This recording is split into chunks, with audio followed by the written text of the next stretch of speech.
जिंदगी में कुछ अलग कर दिखाने की सोच तो सभी रखते हैं, परंतु उस मुकाम को हासिल करने का जज्बा और हौसला किसी किसी में होता है।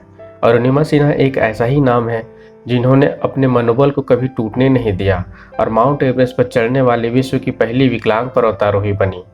आज हम अरुणिमा सिन्हा के जीवन से जुड़े कुछ ऐसे फैक्ट बताने वाले हैं जो शायद ही आपने सुने होंगे, तो अंत तक हमारे साथ बने रहिए। नंबर 1, लोग उन्हें माउंट एवरेस्ट पर चढ़ने वाली विश्व की पहली विकलांग महिला के रूप में जानते हैं, परंतु वो 7 बार नेशनल वॉलीबॉल खिलाड़ी रह चुकी हैं। यह बात बहुत कम लोगों को पता है। नंबर 2, 52 दिनों की कठिन जानलेवा चढ़ाई के बाद उन्होंने 21 मई 2013 को माउंट एवरेस्ट फतह किया था। उसके बाद उन्होंने विश्व की 7 महाद्वीप की सबसे ऊंची चोटियों Mount Kilimanjaro, Mount Elbrus, Mount Kosciuszko, Mount Aconcagua, Carstensz Pyramid और माउंट वीनस जैसी ऊंची चोटियों को भी स्केल किया। नंबर 3, अरुणिमा का जन्म 20 जुलाई 1989 को उत्तर प्रदेश के अंबेडकर नगर में हुआ था।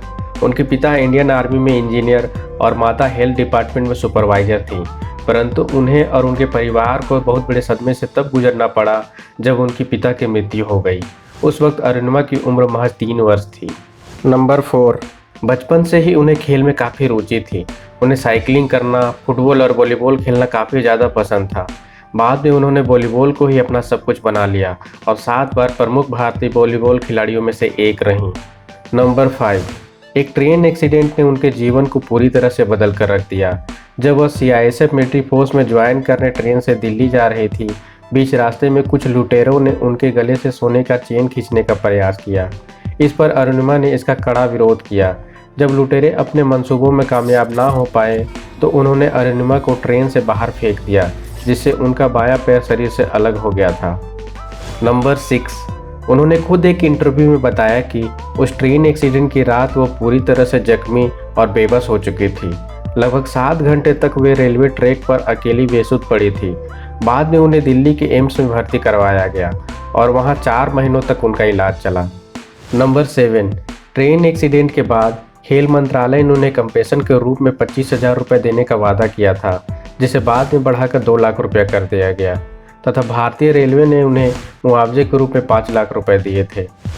नंबर 8, उन्हें माउंट एवरेस्ट को फतह करने वाली प्रथम दिव्यांग महिला के रूप में जाना जाता है, परंतु बहुत कम लोगों को यह बात पता है कि माउंट एवरेस्ट को सर्वप्रथम फतह करने वाली महिला बछेंद्री पाल ने ही उन्हें इसकी ट्रेनिंग दी है।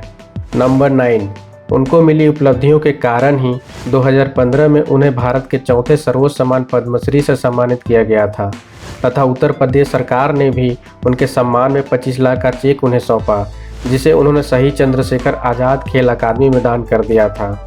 नंबर 10, पद्मश्री के अलावा उन्हें Malala award, Yash Bharati award, Rani Lakshmibai award, first lady award और रामाटी रत्न अवार्ड से भी सम्मानित किया जा चुका है तथा भारत सरकार ने ही वर्ष 2015 में उन्हें Tenzing Norgay national adventure award से सम्मानित किया है।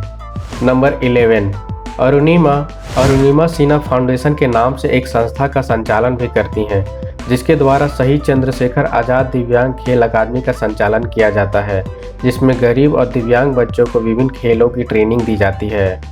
नंबर 12, हाल ही में चंद्रशेखर आज़ाद दिव्यांग खेल अकादमी के द्वारा कृत्रिम अंग केंद्र की नींव रखी गई, जिसे पूर्व मुख्यमंत्री अखिलेश यादव और देश के प्रतिष्ठित उद्योगपति रतन टाटा ने इसकी शुरुआत की, जिसके बाद अब यहां पर कृत्रिम अंग वाले बच्चों को भी खेल प्रशिक्षण दिया जाएगा। नंबर 13, अरुणिमा द्वारा लिखी गई किताब born again on the mountain, how I lost everything and found it back एक ऑटोबायोग्राफी है।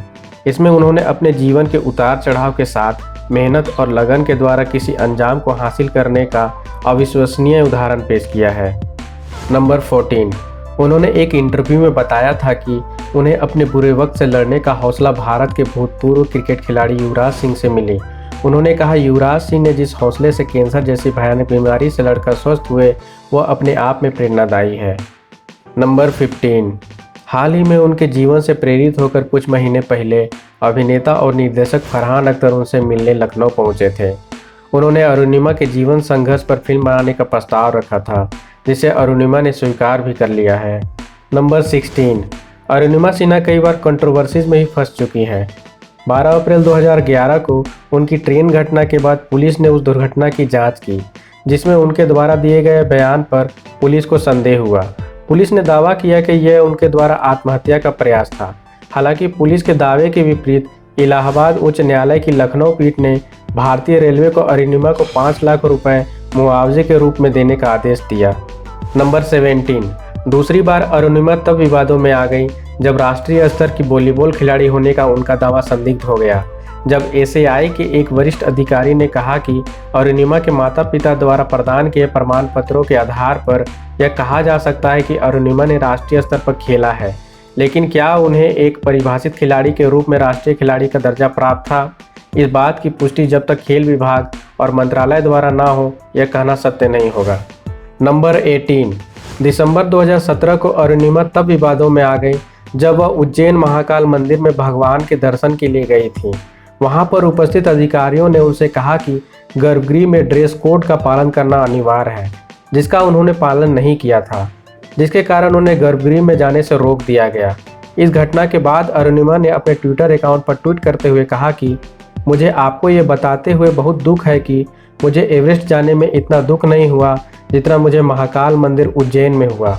वह मेरी दिव्यांगता का मजाक बना। नंबर 19, लोग चाहे कुछ भी कहें, परंतु उनकी पूरी जिंदगी संघर्षों के साथ गुजरी है, इसमें दो राय नहीं। अरुणिमा जैसे लोग ही आज भारत की शान है। उन्होंने विश्व के 7 महाद्वीप की सबसे ऊंची चोटियों पर तिरंगा लहराकर पूरे भारत को गर्व महसूस कराया है। नंबर 20, फिलहाल वो एक मोटिवेशनल स्पीकर के रूप में भी काम कर रही हैं। इंक टॉक, टेडेक्स और ना जाने कितने इंस्टीट्यूट और सेमिनारों में कई बार वो मोटिवेशनल स्पीकर के रूप में स्पीच दे चुकी हैं। ये थी अरुणिमा सिन्हा के जीवन से जुड़ी कुछ रोचक बातें। उम्मीद है आपको ये वीडियो पसंद आई होगी। अगर हाँ, तो वीडियो को लाइक करें और मेरे चैनल को सब्सक्राइब करें। और इनकी पूरी बायोग्राफी पढ़ने के लिए हमारे वेबसाइट insiderstory.in पर विजिट करें, जिसका लिंक मैंने डिस्क्रिप्शन में डाल दिया है। And last, thanks for watching.